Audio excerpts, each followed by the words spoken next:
Halkım sizlarga xudo xolasa shaharning dikligida joylashgan 3 xonali 82 kvadrat hech kim yashalmagan 3-etajda pulam zo'r bahoda manzilni bir tushuntiraman sizlarga hozir.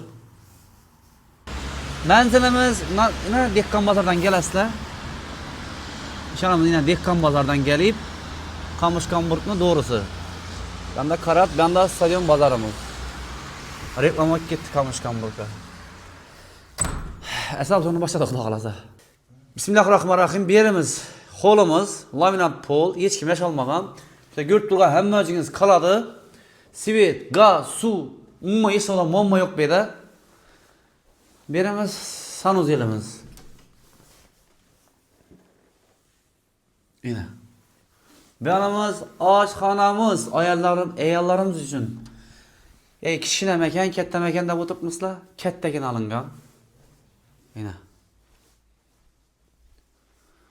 Bunun en zor tarafı 2 balkonlu. Bir balkonlu göstermem. Bir anda yine bir spalni xonamiz. Bir de birinchi spalni xonamiz.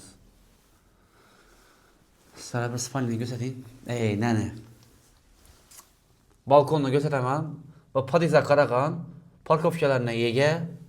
Balkonam katta olingan hozir. Ko'p ochib o'tirmadim.